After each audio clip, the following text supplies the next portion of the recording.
Hello, and welcome to Tech Latest by Nikkei Asia, where we bring you the freshest updates from the technology sector in Asia.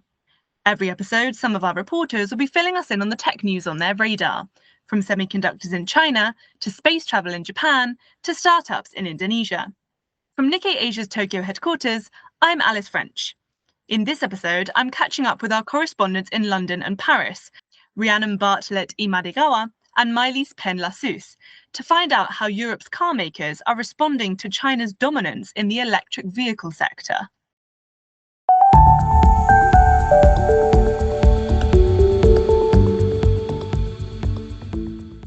Hi both, thank you so much for joining me today. Hi Alice, thank you for having us. Hi, thanks for having us. So this week has been a key moment to really zone in on the business links between Europe and China, as Chinese President Xi Jinping made his trip to the continent. Now, Mailys, he met with French President Macron on Monday. Can you just tell us a bit about how that meeting went and what did it have to do with the car industry? So the meeting had some optimistic outcomes, I think. As President Macron said in the end, they had disagreements and agreements. And I think that's a good conclusion because in reality, the relations are still really, really tense between France and China. At a first glance, it seems like France and China are very friendly. The state visit was very lavish, but the main discussions were about trade tensions, such as mutual investigation between EU and China on unfair competition. So the EU Commission launched a probe on Chinese subsidies to EVs, and in response, China launched a probe on liquors, which is clearly targeting France. Paris supported this EU investigation. That's why China singled out France in this investigation in response. And actually, that's true that even if France sometimes look too friendly to China, to especially foreign commentators, in reality, France is really in favor of the de-risking agenda of the EU and is really in favor of bringing back industries. But at the same time, President Macron said that he welcomed Chinese investment. He said it really warmly, and a lot of contracts and agreements were signed during this visit, and a lot of them being about EVs and batteries. The business delegation with President Xi Jinping was full of EV companies like SAIC or other which are investing in Europe. And actually, in the past weeks, we've seen announcements of investment in EV batteries all across Europe from European companies, but also from Chinese companies. And for example, the Chinese president is now in Hungary, where BYD is investing a lot, and it's a kind of gateway to Europe for China now. Okay, and of course, France and Europe as a whole is home to some of the world's most well-loved car brands, including Renault and BMW. But this new pressure on car makers to churn out more and more EVs presents a dilemma even for those auto heavyweights, right? Yeah, and this pressure comes from the EU banning the sale of vehicles with internal combustion engines by 2035. The problem is that so far European car makers have been lagging behind in producing a genuinely affordable mass market EV. They also say there are some wider issues like level of incentives for customers to buy EVs and charging infrastructure, but that depends on the country. Meanwhile, China dominates in the development and production of the mass market segment of EVs. They invested early, and in terms of technology, battery development, value chains, price, they really lead in this area. And combined, that makes Europe an important market to Chinese EV makers because demand is slowing in the Chinese domestic market, whereas more and more people need to be switching to EVs in Europe. So if we look at some statistics, 40% of EV exports from China went to Europe last year. Experts say they feel it would be difficult for the EU to make that EV transition in time without the cheaper Chinese EVs in the European market. And yes, also to add on that, I think it's important to tell the difference between massive export of cheap Chinese EVs in the years to come and actual investment in Europe, like factories or battery factories. And this is what's happening increasingly in Europe, Chinese companies investing to have their own battery plants and EV plants. And Europe is actually really concerned about cheap EVs and unfair competitions because the Chinese cars are way cheaper. So we've seen the European Commission focusing on fair competition, but at the same time, politicians across Europe are really in favor of investment in the industry. regardless of the company's origin. So they're warmly welcoming Chinese companies, especially because every country in Europe needs EV in the years to come, and they really can't do it without Chinese, as Rhyannon said, and many of the analysts said the same thing. And so we see that European countries are competing between themselves to welcome these Chinese factories because it's so important to onshore, to bring back industries. And we can see this contradictory agenda. What analysts tend to say is that the real existential risk for EU carmakers is actually these Chinese factories rather than cheap imports. But at the same time, big EU carmakers are so behind in battery tech that they have no choice. Right. And as you say, from the Chinese brand's perspective, the EU market presents a huge opportunity not only for sales, but also for building out their EV supply chains. What sorts of moves have Chinese car makers been making in the continent so far? I understand, for example, that in some cases they've actually been teaming up with local brands. So I think there are many different strategies from the side of Chinese companies and also the responses of European brands. But for example, we've seen in the past weeks, Chinese car maker Chery announced a factory in Catalonia, Spain. They are actually going to buy a former Nissan plant and use it to build their own EV locally on site. Media reported that Chery are considering building a plant in Italy as well, and they're currently negotiating with the Italian government. And we've seen examples like this all across Europe. But it's only one strategy. There's also the joint venture strategy. So it's actually encouraged by local governments, I think. For example, in France, President Macron said that he welcomed Chinese companies, but sometimes we can understand what he means.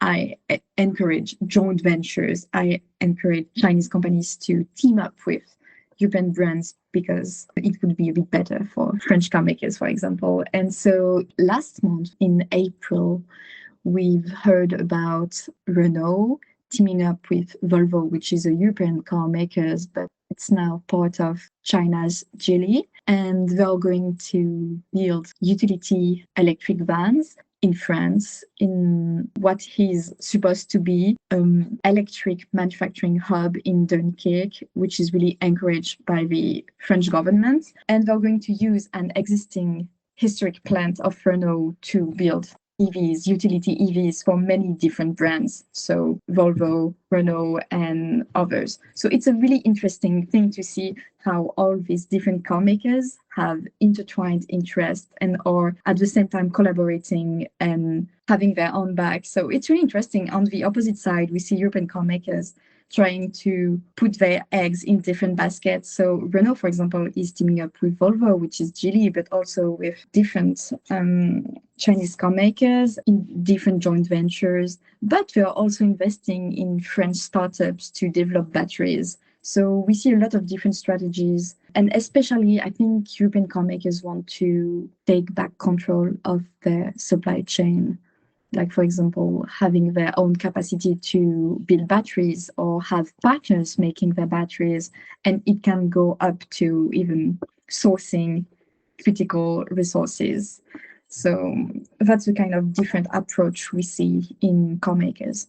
And just as another example to that, I think Stellantis, a major Franco-Italian car maker, last year they acquired 20% of shares in Chinese NEV company Leapmotor, and they will be setting up a JV this year where they'll majority own and have exclusive rights to export, sell, and produce the cars outside China.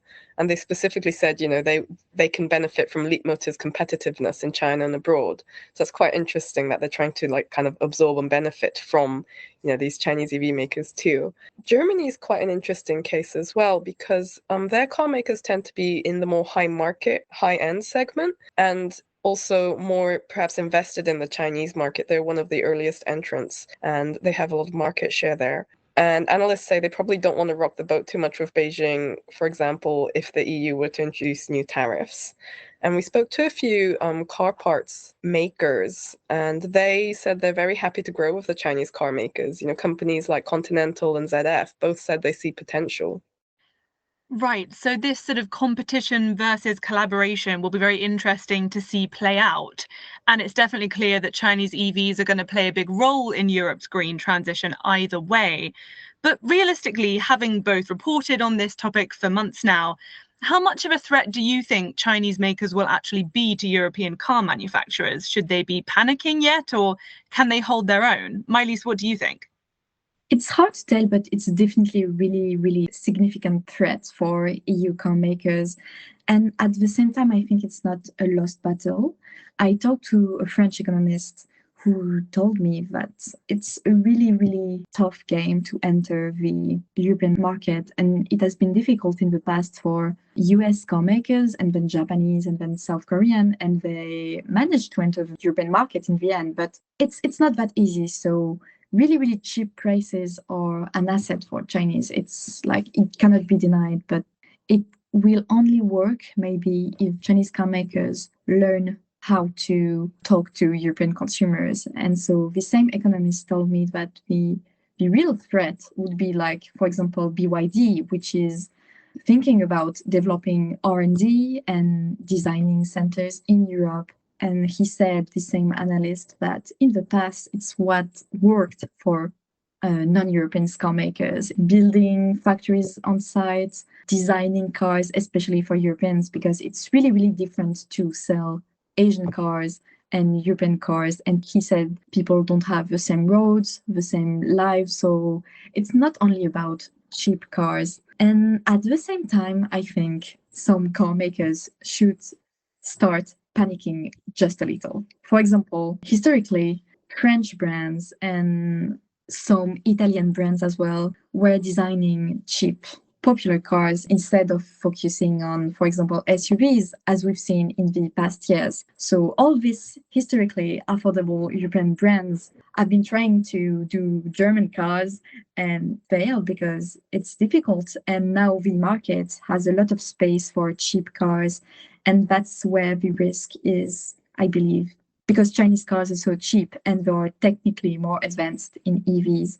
So I think some car makers could start designing new cars, future forward models that are made for like the future of European cars and car markets. And for example, this is what Renault is slowly trying to do. They are launching an EV this summer, which is a reboot of a famous affordable car from decades ago. And Renault CEO is really insisting on nostalgia and the proximity people have in France with Renault cars, which is, I think, a really smart strategy. It's not tangible, but that really is an asset for brands. And I think like Italian Fiat could do the same. But if they can't do it, or if the cars they design are too expensive, it really is going to leave a lot of space for Chinese cars in the years to come when Europeans won't be able to buy non-EV cars anymore. Right, yeah, it definitely seems like we're going to see a race to the cheapest EV in Europe in the years to come. But as you say, it's not just price that matters. Rhiannon, what do you think? How worried should the domestic makers be at this point? I think I'm pretty much on the same page as Mailys on this. Maybe it's the necessary competition for European car makers to really look at that affordable mass market segment in EVs. At the moment, Chinese brand EVs made up 7.9% of sales in the EU last year, according to Transport and Environment, which is a Europe-based non-governmental policy group. But that is a big growth from 2019 when they only had 0.4%, and they are projected to reach 20% of the EU BEV market by 2027. Also, I'm just thinking about it now, but what is really, really unique in this case is the transition to EV, which was not the case when US or Japanese or South Korean cars arrived and took some shares of the market, but not everything. But now there really is this tech race, which is different from what we've seen in the past for the automotive industry. So this tech challenge is also really important to take into account. Yeah, I think that's a really interesting point because, some analysts would draw comparisons to, when Japanese car makers came into Europe and Korean car makers came into Europe, you really have to establish a base in Europe in order to really grow sales and take market share. Probably at the time that was felt as a threat, but, there's still everyone's around. And in terms of the technology as well, it is unique in terms of the value chains. And that's what analysts are saying, like, you kind of need the Chinese players in that kind of technology and in the value chains to really reach that 2035 deadline. So that's definitely a kind of an added element in that these are not cause their EVs. Right. Well, thank you so much both for giving us that rundown. It definitely sounds like we're going to see this sort of competition and also collaboration heating up in the decade that is left before this 2035 combustion engine ban. And we'll be following both of your reporting on the topic as well until then. Well, thank you so much for today. And I hope that you'll both come back on again soon. Thank you, Alice. Bye. Thank you. That's all for this episode. You can read more of Rhyannon and Mailys' reporting, along with a host of other stories about Asia's tech industry, on Nikkei Asia's website, asia.nikkei.com. And if you like what you hear, why not subscribe to our weekly Tech Asia newsletter, which will be delivered to your inbox every Thursday. There's a link to sign up in the show notes. And whilst we've still got you, if you're enjoying Tech Latest and would like to support us, please do give us a follow on whichever podcast platform you use. We also really appreciate any reviews you can leave, as these help new listeners to find our episodes. Thank you for listening, and check back in next time for more updates on the tech trends that matter.